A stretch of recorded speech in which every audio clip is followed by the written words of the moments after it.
Vous m'entendez? Très bien, très très bien. Vous m'entendez? Oui.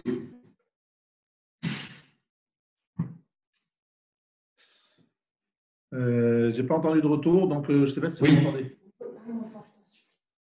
Oui, vous m'entendez? Très bien. Je vous entends, Rav. Shalom. Boker Tov à tous. Boker Tov. J'espère que tout le monde est en forme, en bonne santé. Lui et ses proches.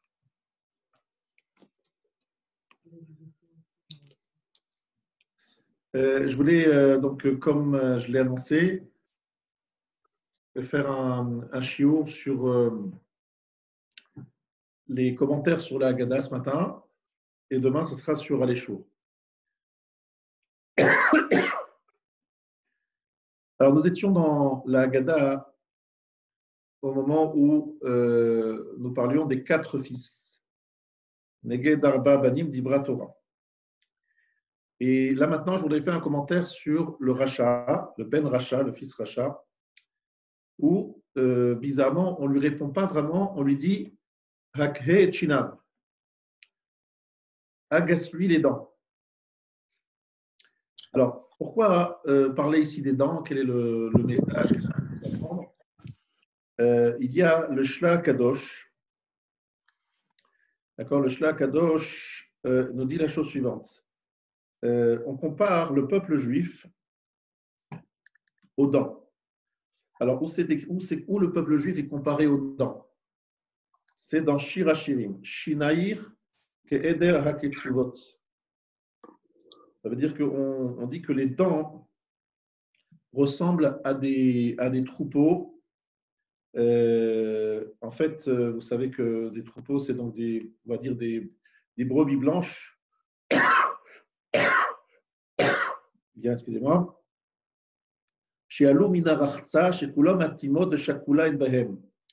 Donc, on parle d'animaux qui sont sortis, qu'on vient de laver, donc ils sont tout propres, tout beaux, tout belles et toutes blanches. Donc, ça fait penser aux dents qui sont blanches, en tout cas censées être blanches. Kulan matimod, shakulan behem. Il y a une dent juste à côté de l'autre, bien placée l'une par rapport à l'autre, et il n'en manque aucune. Donc, on voit que le peuple juif est comparé aux dents. Shinaïr ke'eder haketsuvot. Alors, ici, je voudrais vous dire ce que dit dans le Sodot à Rokeach. Rokeach, c'est un grand kabbaliste ashkénaze du Moyen-Âge.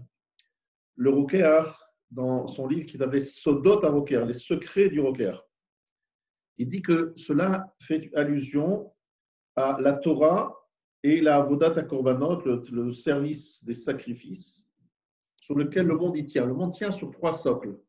Torah, Avoda et Gmilut Chassadim. Torah, évidemment, c'est l'étude de la Torah, et Avoda, c'est les Korbanot. Alors, pourquoi? On va expliquer. Avram Avinu a dit à Kadosh Baruch Hu.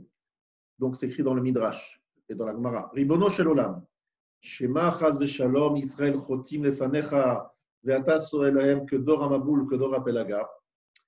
Peut-être, chaz v'shalom, les Juifs vont fauter devant toi, et tu vas leur faire comme la génération du Maboul et la génération de la tour de Babel. Donc, Abraham était soucieux.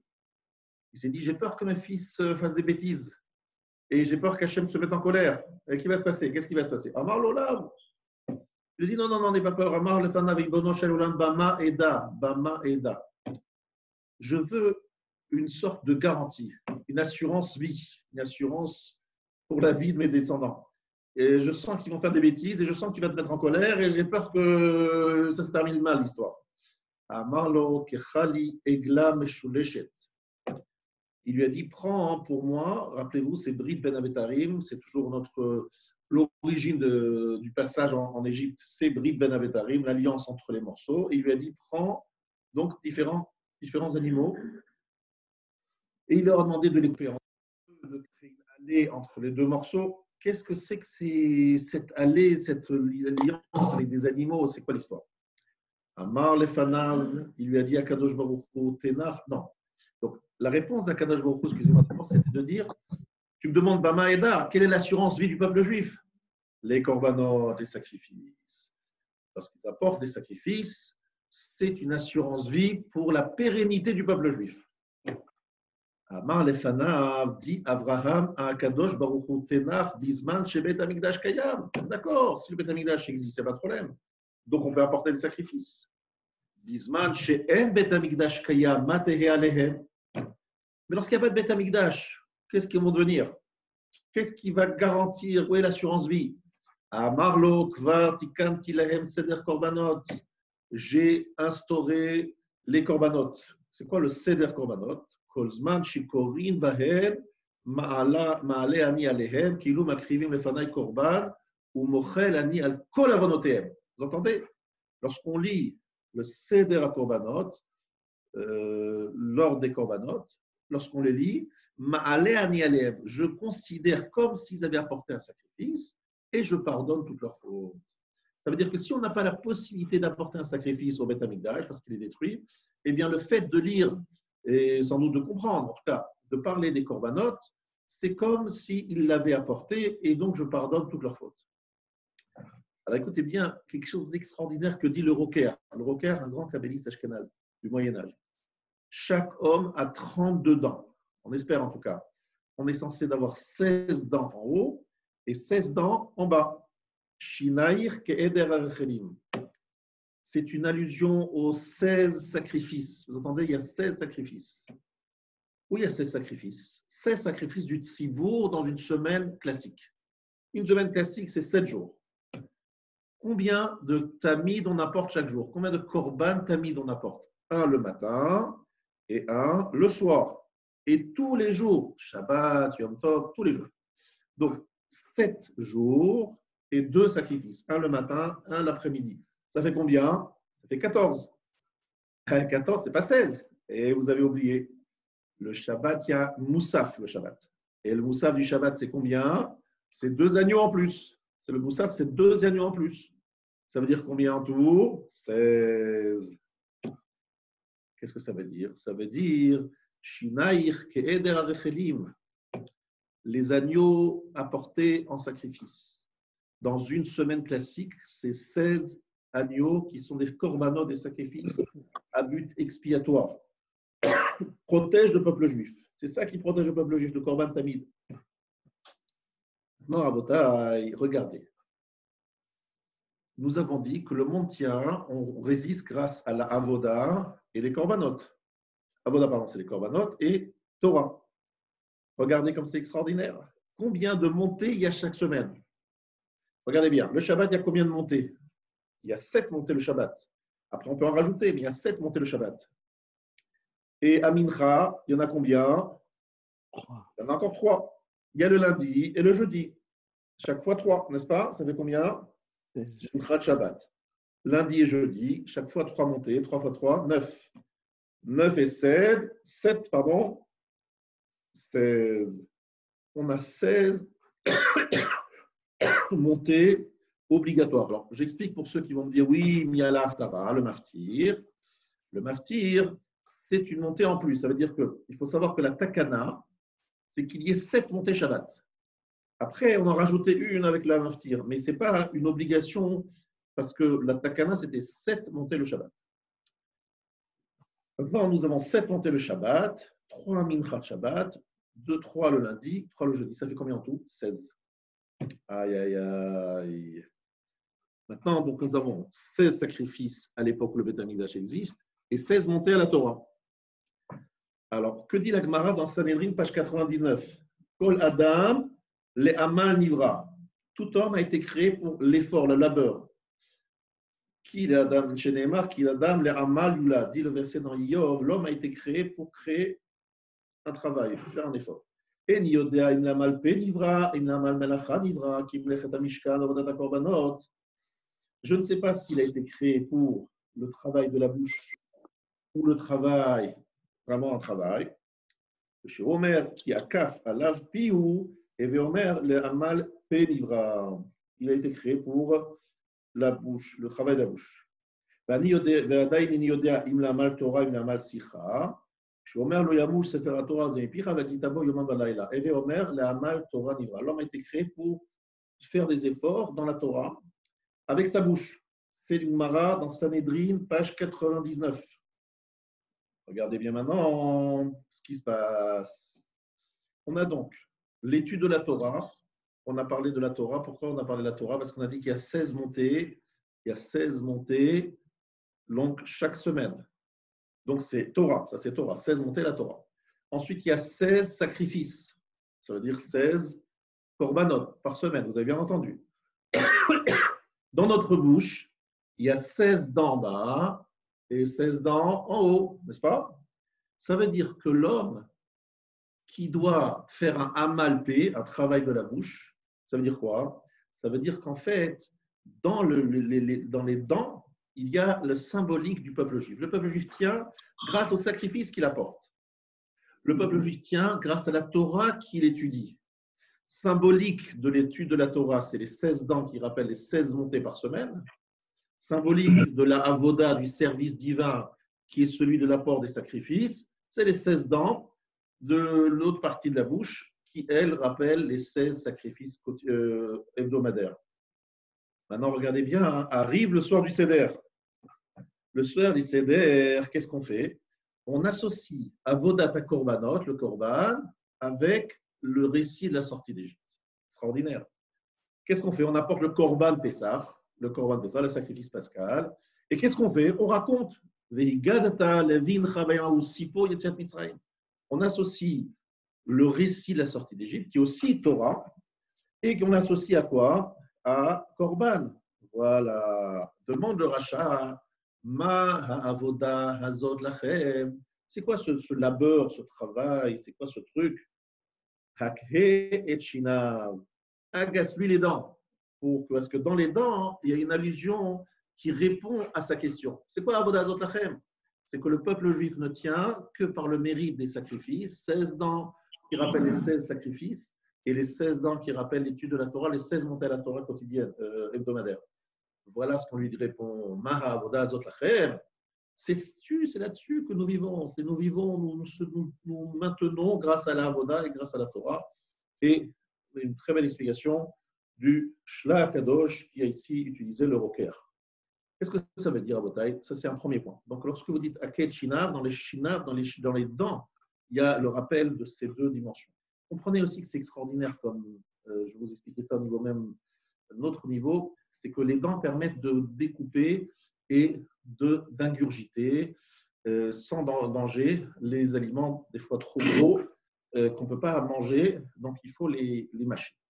Ainsi, la Torah de Baruch Hu nous dit, il y a des fois dans le monde des choses difficiles à entendre. Le rachat, c'est quoi? Le rachat, c'est quelqu'un qui dit « je ne comprends pas, je pose des questions ». Comment ça se fait qu'Akadosh Baruch Hu, il fait fermer des synagogues, il fait fermer des baté midrashot, il fait fermer des minyanim et des yeshivot? Comment il fait ça, Akadosh Baruch Hu? Comment Akadosh Baruch Hu, il fait disparaître des tzadikim? Il fait disparaître Yamidat Adin Baolam. Comment? Il a plein de questions. Le rachat, il est en révolte. Il faut bien comprendre, ce n'est pas un imbécile. Le rachat, il comprend très bien, mais il est en révolte. Il dit, je n'accepte pas, je ne comprends pas. Donc, il est en révolte. Aket Shinav, deuxième explication, c'est de dire, écoute, de la même façon que lorsque tu veux manger quelque chose, tu es obligé de couper un morceau pour pouvoir l'avaler. Toi, ton problème à toi, c'est que tu n'arrives pas à avaler. Qu'est-ce que ça veut dire? C'est que tu as des questions, et des questions, et des questions, et tu n'arrives pas à comprendre. Et donc, tu te dis, mais comment je vais comprendre? Je n'arrive pas à comprendre, ça te dérange. Donc, la quête, China, rappelle-toi, il faut apprendre dans la vie qu'on ne peut pas tout comprendre. On a des choses comme ça qui nous paraissent incompréhensibles. Il faut prendre le temps de mâcher, c'est-à-dire de prendre le temps de bien analyser chaque chose. Alors, lorsqu'on est en train de vivre la chose, on a du mal à le comprendre, mais peut-être avec le recul, on comprendra autrement. Si on apprend à bien mâcher les choses, à bien les analyser, on comprend les choses autrement, etc. C'est-à-dire que devant les grandes questions de la vie, il faut apprendre à utiliser ses dents, c'est-à-dire à couper, à d'analyser et à prendre les choses au fur et à mesure pour arriver à bien comprendre et à intégrer les choses qui sont difficiles à intégrer. Troisième explication à Botaï sur les dents. Donc ça, j'ai expliqué parce que je dis que le rachat, il a du mal à accepter la pouranout, il a du mal à comprendre certaines choses, des choses qui le choquent. Et j'ai actualisé évidemment dans une période où il y a Midat Adin. Troisième explication à Botaï sur Akli et Shinav. Je l'ai dit il y a plusieurs fois, Bnei Issachar, le Bnei Issachar nous dit que le chêne, la dent symbolise la haute, dit le Zohar Kadosh, haute à Emet. C'est la lettre du Emet, de la vérité. Et donc, dit le Zohar Kadosh, le mot sheker, vous avez remarqué, sheker, il a un shin. Pourquoi? Parce que dans tout mensonge, si tout est mensonge, ça ne tient pas. Pour que le mensonge soit vendable, il faut qu'il y ait toujours un petit peu de émet, un petit peu de vérité, parce que sinon, ce n'est pas vendable. Donc, il y a le shin qui rappelle ce point-là. Le rachat, il a le shin au milieu de son nom. Si vous enlevez le shin du mot rachat, vous avez ra. Ra, c'est-à-dire mauvais, méchant. Donc, le shin, il rappelle que même le rachat, il a besoin de faire des mitzvot de temps en temps. Parce que s'il se sent complètement en dehors de toute mitzvah, un rachat qui se lève le matin, il est devant son miroir, devant sa glace, et il voit qu'il est que rachat, qu'il fait que des horreurs, il ne peut pas tenir. Il a besoin de faire quelques mitzvot, de sentir que dans sa vie, il fait quand même des belles choses pour pouvoir tenir. Donc le shin représente ce émet, ce shin, c'est le émet qui donne au rat, la méchanceté du rachat, la force de tenir. Tu l'enlèves le shin, ça reste rat. Tu mets le shin, ça donne rachat. Donc Akre et Shinav, agace son shin à lui, le shin du rachat, c'est-à-dire apprends-lui à bien s'interroger sur le émet. Finalement, le émet, il est en toi, rachat. Parce que si tu n'avais pas d'émet en toi, tu ne pourrais pas tenir le coup, tu ne pourrais pas vivre. Donc voilà pourquoi le shin du rachat, Akre Shinav, rappelle-lui qu'il a un shin en lui, c'est-à-dire qu'il a une haute émet, un peu de vérité en lui, essaie de réveiller, de solliciter cette vérité, ce shin qui est en lui. Voilà 3 explications sur Hakhe et Shinav. Première explication, celle du Shla Kadosh et du Rokeach, qui rappelle les 16 korbanot, sacrifices hebdomadaires, et les 16 montées à la Torah hebdomadaires, et qui rappelle le principe d'associer korban, sacrifice, comme le Korban Pessah, avec la parole de la Torah, qui est la Haggadah, le Seder, etc., et pas seulement le soir du Seder, comme toute l'année. Et que lorsqu'on ne peut pas apporter un sacrifice, on peut l'étudier. Deuxième explication, on a dit que le rachat, il a plein de questions, donc il faut lui rappeler que les dents lui permettent de découper en morceaux pour pouvoir avaler. C'est qu'il y a des événements qui sont trop difficiles à comprendre, et c'est seulement avec le temps et avec un peu de recul qu'on peut les comprendre, mais il faut soit les analyser et bien les mâcher. Et troisième explication, le shin représente la lettre de la vérité que chaque rachat a en lui. Voilà la première explication, le premier commentaire que je voulais donner sur la Haggadah ce matin. Chez Eno Yodé Alishol, celui qui ne sait pas poser des questions, vous savez tous très bien que chez Eno Yodé Alishol, ce n'est pas quelqu'un qui ne sait pas poser une question, parce que Tam, qu'est-ce qu'il dit? Mazot, qu'est-ce que c'est? Ça n'existe pas quelqu'un qui ne sait pas dire Mazot. Mazot ne peut pas dire qu'est-ce que c'est? Eno Yodé Alishol. Eno Yodé Alishol, ça veut dire quelqu'un qui ne sait pas qu'il y a une question à poser, c'est en fait quelqu'un qui est indifférent. Complètement indifférent. Il s'en fout. Et ça, c'est la personne la plus éloignée, peut-être plus que le rachat. Le rachat, il est embêté, il est gêné, il est réagi. Chez Noyodé Alishol, il est indifférent. L'indifférence, c'est rien de pire. C'est pour ça que c'est au féminin. At petachlo. Il faut lui parler avec un langage féminin, c'est-à-dire de sensibilité. Il faut le sensibiliser, puisqu'il est insensible. At petachlo, c'est au féminin parce que c'est le côté féminin, c'est-à-dire le côté sensibilité qui doit lui parler. Ce n'est pas une question intellectuelle, ce n'est pas qu'il est bête, ce n'est pas qu'il ne sait pas, ce n'est pas qu'il ne s'est pas posé de questions, c'est qu'il s'en fout. Et comme il s'en fout, ça veut dire qu'il est insensible. Donc, at petachlo, c'est le féminin qui vient dire sensibilise-le en nous. Et c'est quoi la sensibilité? C'est quoi chez Neymar?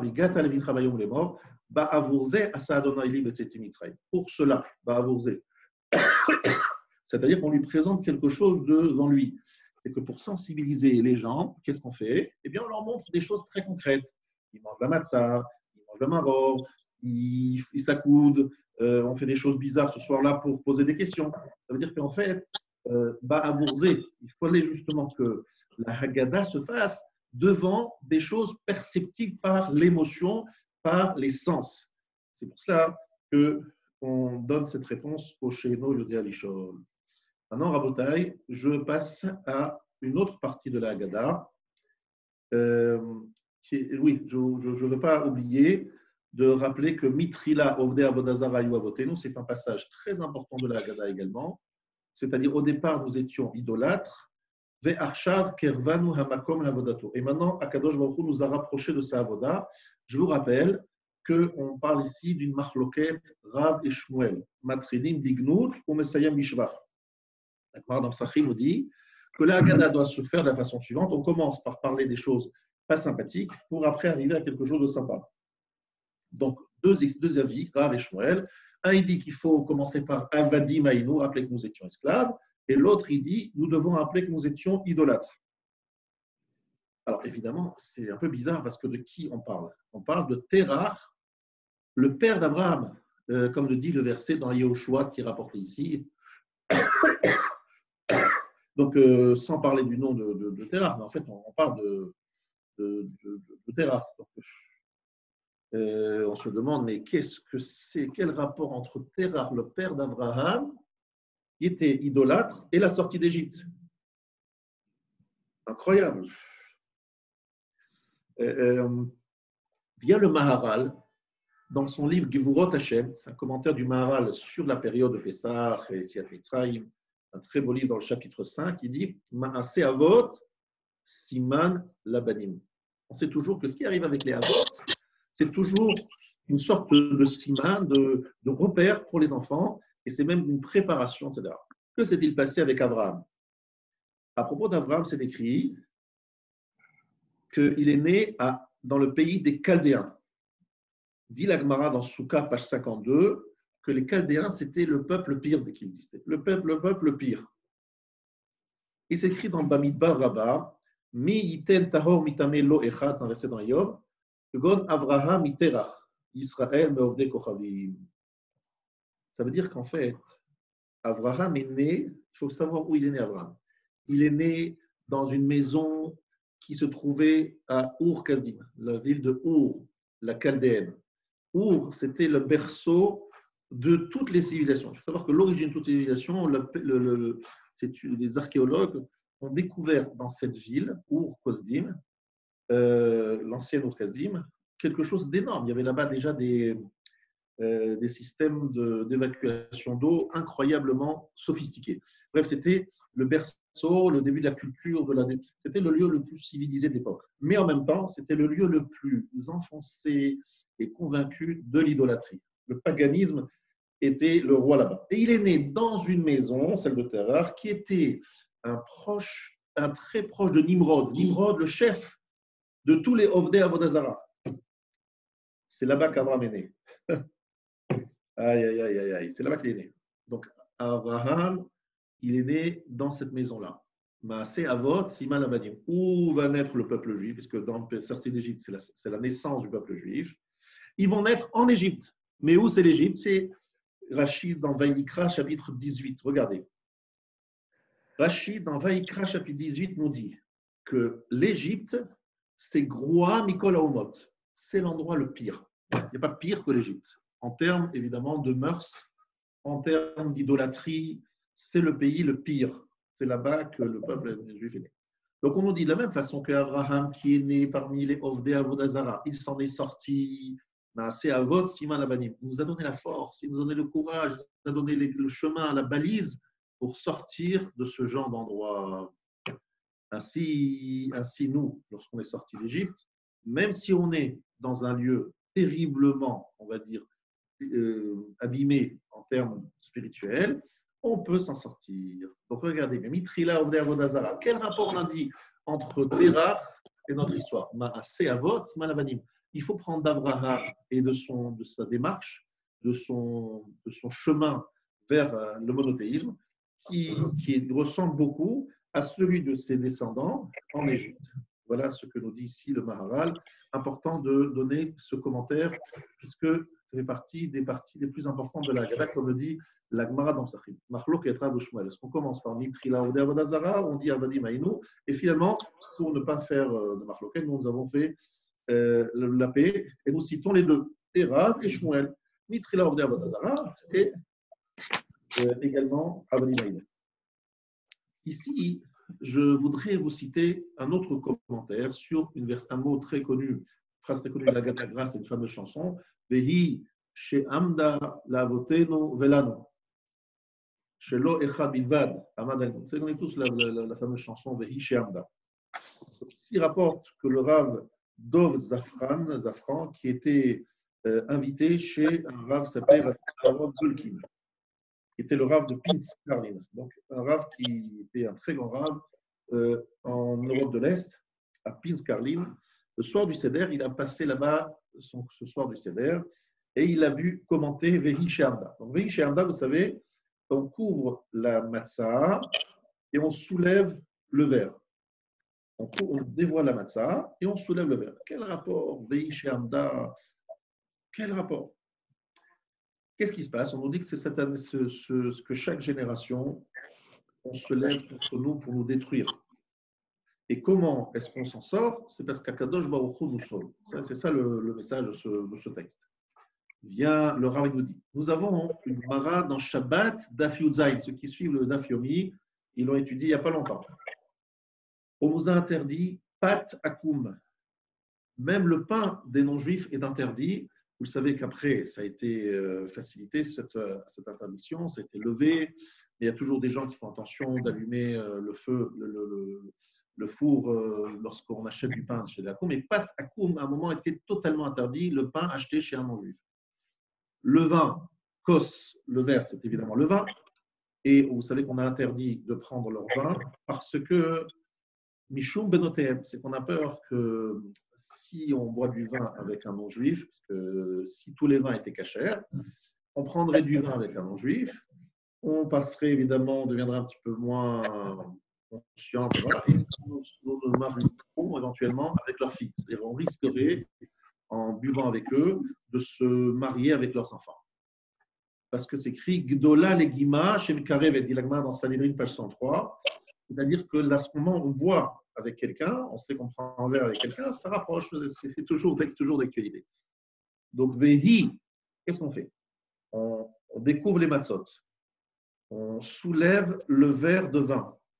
En faisant ça, Vehi, c'est quoi Hi? C'est que c'est le symbole des mitzvot, des takanot, des takanot des chachamim, qui ont été mis en place pour justement nous protéger de l'assimilation. La matzah est dévoilée, patakoum, le pain des non-juifs est interdit. Je soulève le verre de vin. Le vin, c'est justement interdit parce que je risquerais de me marier avec leur fille, donc l'assimilation. Vehi, ce que je suis en train de faire là, chez Amda la voté Novelano, c'est celle-là qui nous a tenus. Qu'est-ce qui nous a tenus? C'est takanot de nos chachamim, qui sont liés à la kashrut. On fait que nous avons des obligations complexes et qu'on ne peut pas manger avec un goy comme on veut, on ne peut pas boire avec lui comme on veut. Et ça, chez Amdallah, c'est ça qui nous a préservé. Parce que vous savez très bien, il y a deux types de dangers avec les goyim. Soit ils nous attaquent et ils veulent nous détruire, soit ils nous ouvrent les bras, ils nous accueillent. Et qu'est-ce qui se passe? Nous, on court dans leurs bras, on s'assimile, on oublie notre judaïsme. Et là encore, c'est évidemment extrêmement dangereux. Vehi she'amda. Voilà ce que j'ai voulu comme explication sur ce chapitre-là. Prochaine étape de notre shiur, nous allons donner un commentaire sur Arami Oved Avi. Alors, je sais que souvent, trop souvent, on passe très vite sur ce passage. Profitons cette année d'être, entre guillemets, un peu entre nous, moins nombreux, pour passer plus de temps sur ce passage. Pourquoi je dis que c'est important de passer du temps sur ce passage? Parce que le Rambam, dans son livre Yad HaChazaka, Ilchot Matzah, chapitre 7, il dit la chose suivante. Halacha Aleph, mitzvat aseh shel Torah. Il y a une mitzvah positive de la Torah. Le saper, benissim, veniflaot, shenasu lavoten bemitzrayim, belel chamisha asa benissan. Donc, c'est une mitzvah positive de la Torah, de raconter les miracles, les prodiges qui ont été faits à nos ancêtres en Égypte la nuit du 15 Nissan. Tout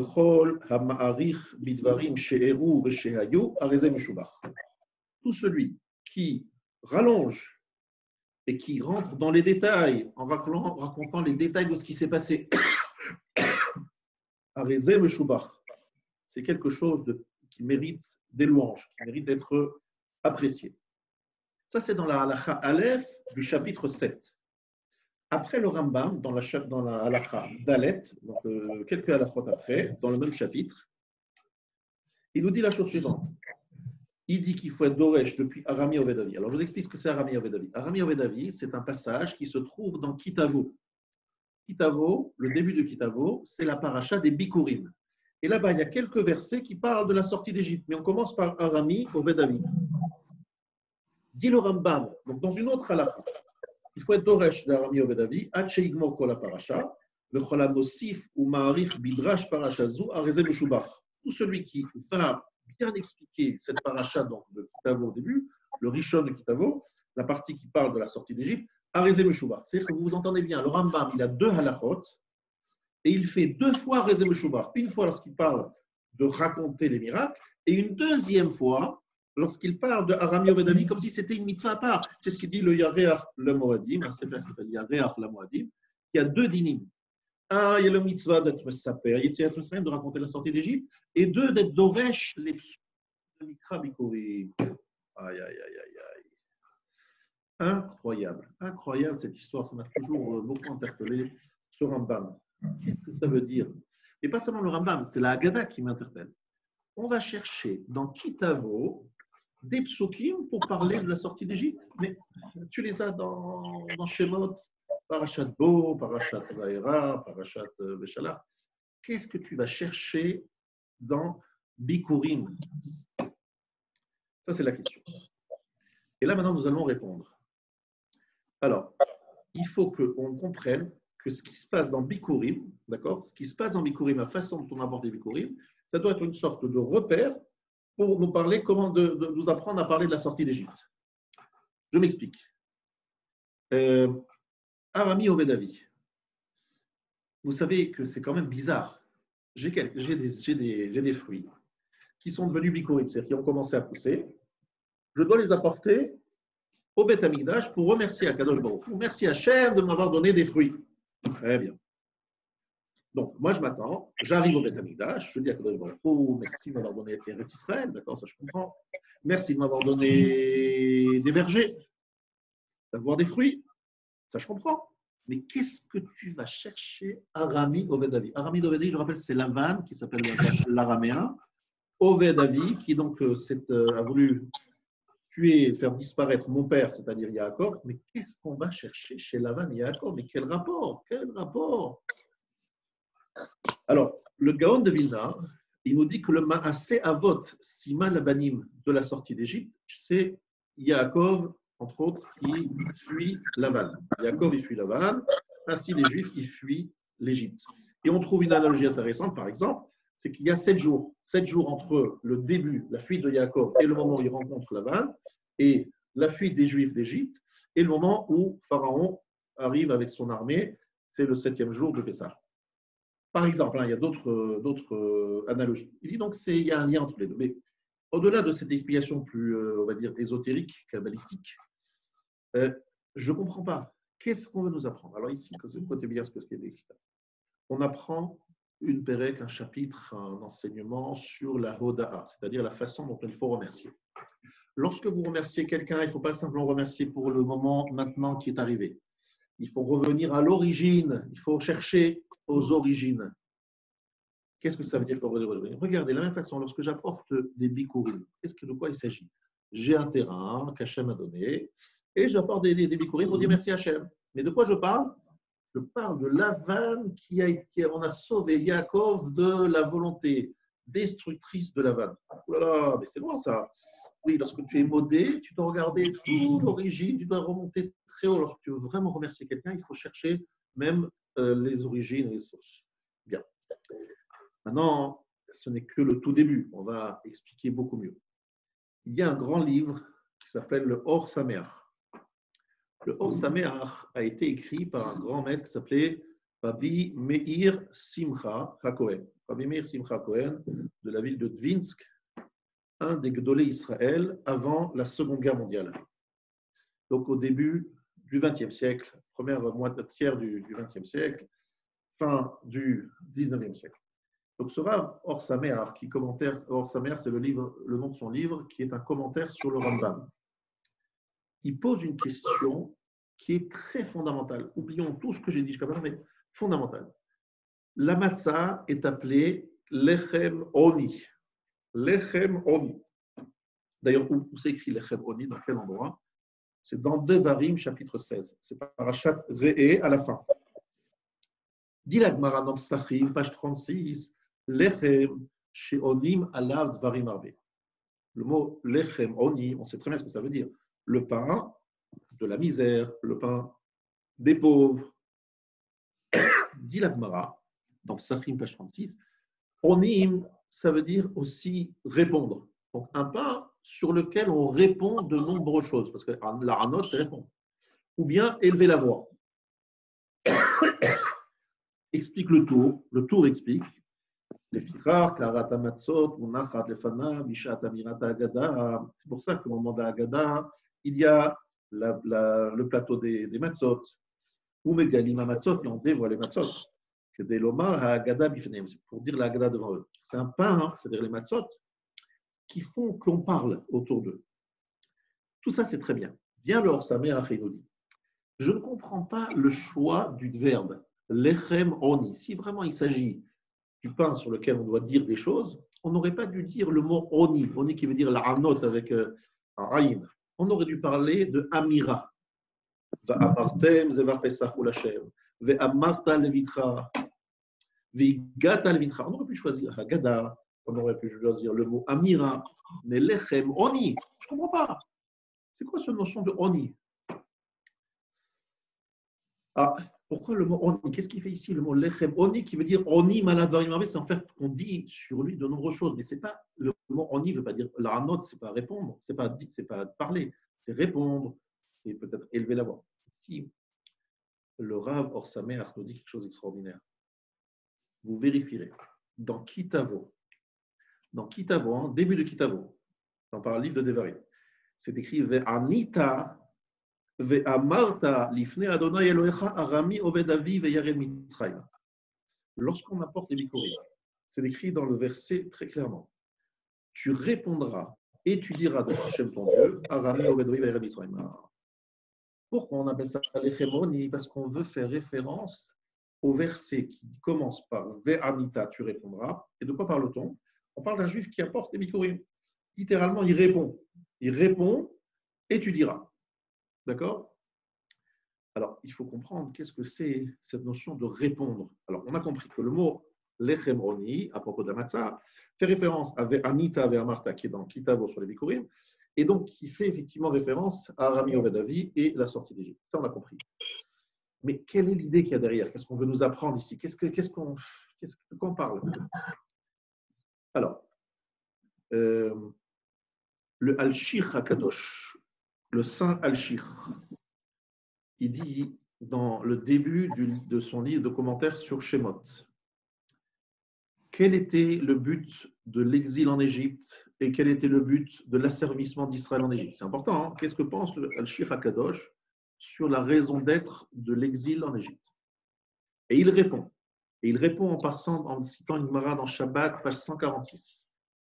C'est écrit clairement qu'au moment de la faute de Etzadat, Bahanachash al-Chava vehitilba zuhama. Le serpent, littéralement, une relation avec Chava, et il lui a inoculé une substance vénéneuse, zuhama, la saleté, quelque chose de destructeur. Ubema'amad har Sinai paska zuhamatan. Shabbat, page 146. Au moment de Ma'amad har Sinai, ça a été la fin de cette zuhama inoculée par le serpent à Chava au moment de la consommation de l'arbre de la Hadat Tovara. Alors, avec Abraham, on a commencé à se purifier. Avec Yitzhak, on a continué à se purifier puisque Ishmaël a déjà pris une partie. Yaakov, puisque Esav avait déjà pris une partie, donc Yaakov était plus pur. Et ça ne suffit pas. C'est écrit dans Devarim, chapitre 4, Kour habarzel mimitzrayim. L'Égypte est comparée à un four, c'est-à-dire un four pour les métaux. Donc il s'agit, on pense à un bijoutier. Qu'est-ce qu'il fait? Il fait cuire, ou bien même un monsieur qui est dans la métallurgie, qu'est-ce qu'il va faire? Il va travailler le fer, il va le réchauffer. Donc, il va y avoir des impuretés et en cuisant ce métal, le liquéfiant, il va pouvoir ôter, enlever les parties mauvaises de ce métal. Ainsi, pour arriver à la fin de cette zohama, je rappelle, c'est inoculée par le serpent dans Chava, cette zohama, cet élément vénéneux destructeur. Panim, Befanim, Diber Hashem imachem be'ar mitocharesh. Ils ont eu droit à une névoie. Mais pour arriver à cette névoie, il fallait d'abord que cette zohama disparaisse. Mais comment cette zohama a disparu? Rabotai, comment ça va s'enlever? Eh bien, grâce au galot Mitzraïm, l'exil d'Égypte, selon l'Alchir HaKadosh. L'exil d'Égypte, comparé donc à ce four qui permet d'enlever les saletés, les déchets du fer, eh bien, ainsi, le peuple juif, il est passé par un four, il a nettoyé. Ça leur a permis après d'arriver devant le Mahamad, devant l'Arsinaï, et d'avoir été nettoyé. Il fallait ce passage, c'est un passage obligé pour recevoir la Torah, parce que pour recevoir la Torah, il faut arriver à la prophétie.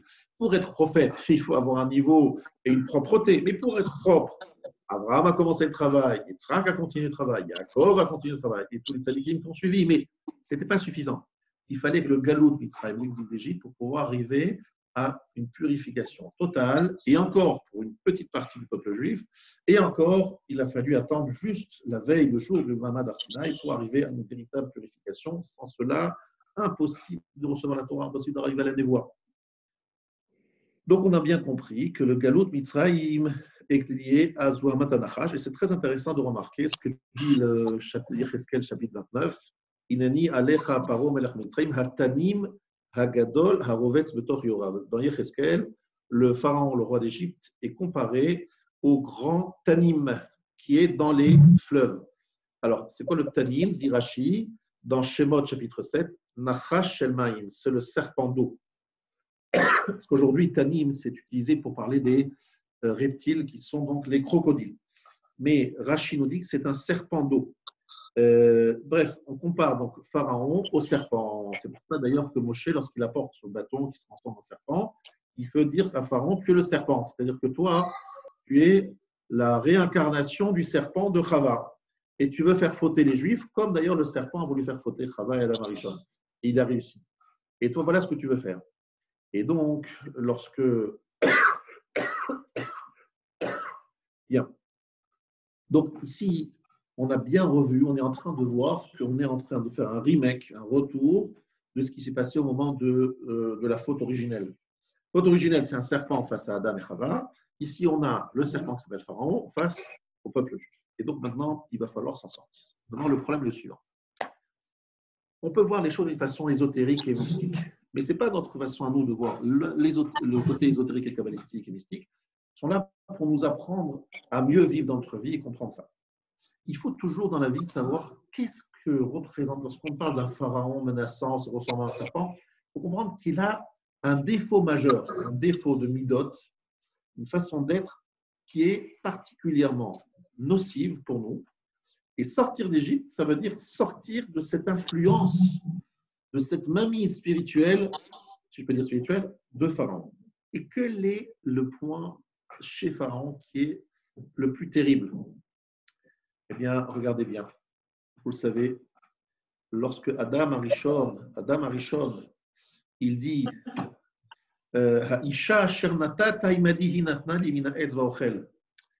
qu'est-ce qu'a fait le serpent? Il a abîmé Adam Arishon. La preuve, c'est que la Kadosh Baruch Hu demande à Adam Arishon, dis-moi, pourquoi tu as fauté? Qu'est-ce qu'il répond à Adam Arishon? Il dit, c'est la femme que tu m'as donnée.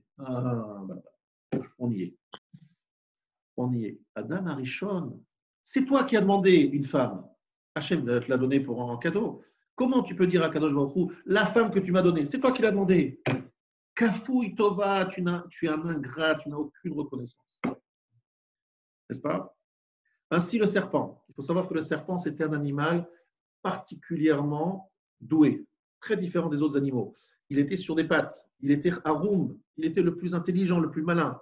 Akadosh Baruch Hu lui avait fait un gros cadeau au serpent en lui donnant une statue qui était bien supérieure au serpent que nous connaissons aujourd'hui. Aucun rapport. Le serpent aujourd'hui, c'est après la malédiction. Mais avant la malédiction, le serpent, c'était un être particulier. Et au lieu d'être Makir Tova, de remercier Akadosh Baruch Hu, qu'est-ce qu'il a fait? Eh bien, il a été kafouï tova et il a justement utilisé sa force particulière pour faire fauter Adam et Chava, donc il a été un ingrat.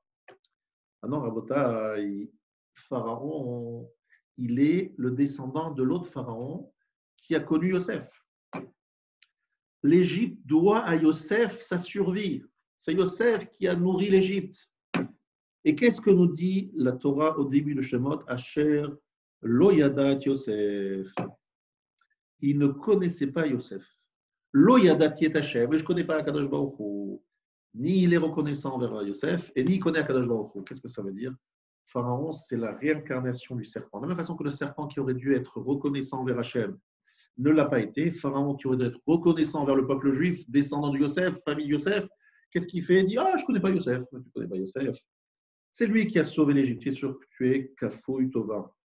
Tu n'as aucune reconnaissance. Ainsi, donc, nous avons ici deux êtres. Le Pharaon qui est un ingrat, et face à lui, on doit sortir d'Égypte. Ça veut dire qu'on doit apprendre à être différent de Pharaon.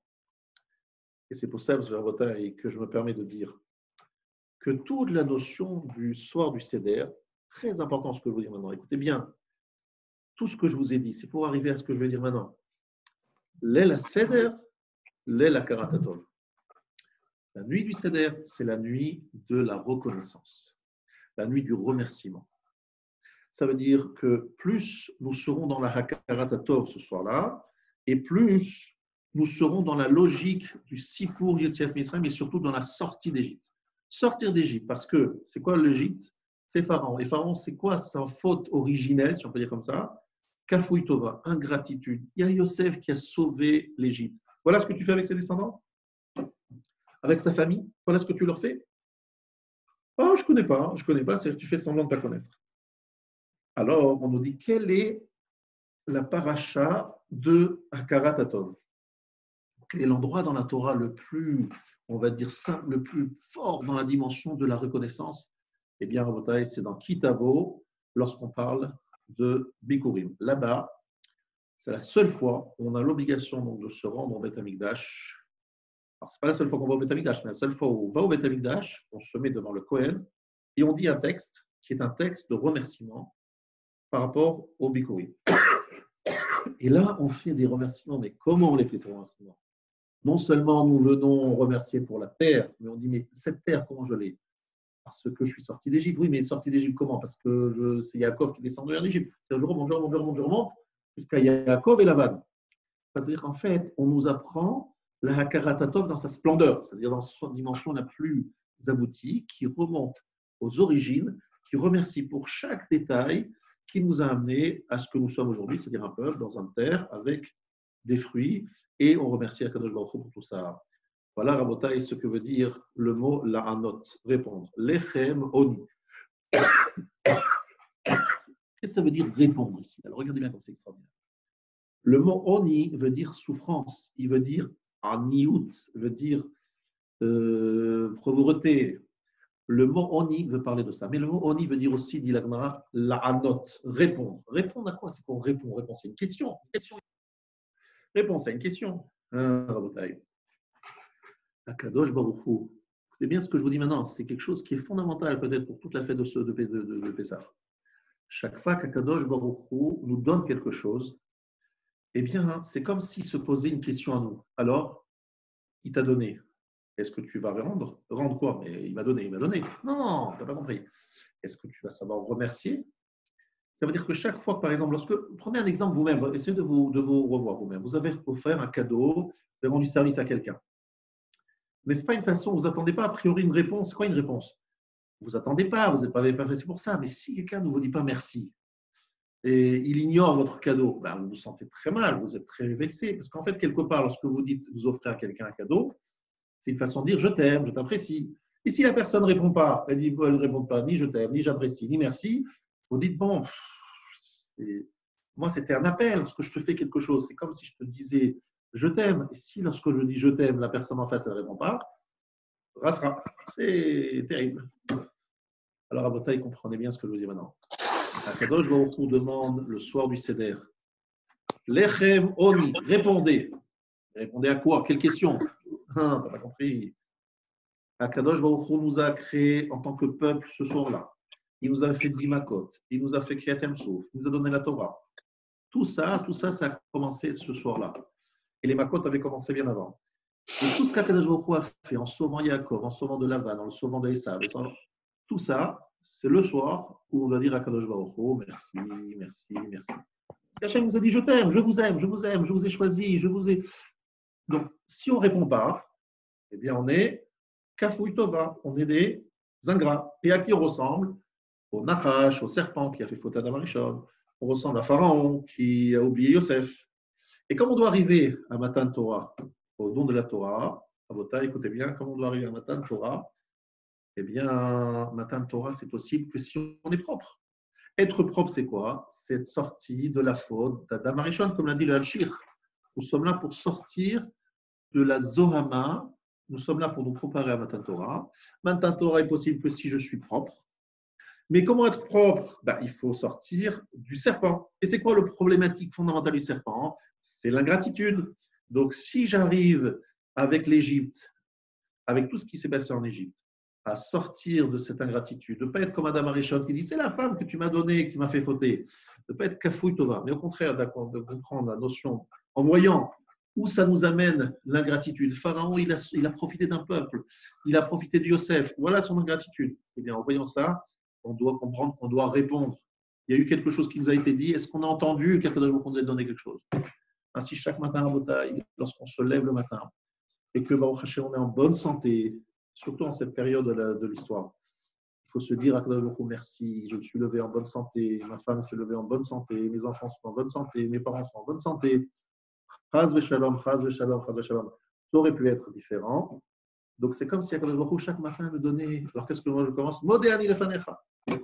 C'est comme si Hachem avait dit je t'aime, je t'ai donné quelque chose, mais alors, et toi, qu'est-ce que tu fais? Ah, je fais Shachari. Je remercie Akadosh Baruch Hu. Arrivé la fin de la journée, je fais Mincha, merci Hachem. Arrivé Arvid, je fais la fin de la journée, je dis Arvid, merci. Arrive Pessah, c'est The Grand Akarat Atov, le grand merci. Voilà, chers amis, ce que je voulais partager avec vous. Donc, vous avez compris que la paracha de Arami Ovedavi, ce n'est pas n'importe quoi, c'est d'après Rambam, une mitzvah particulière.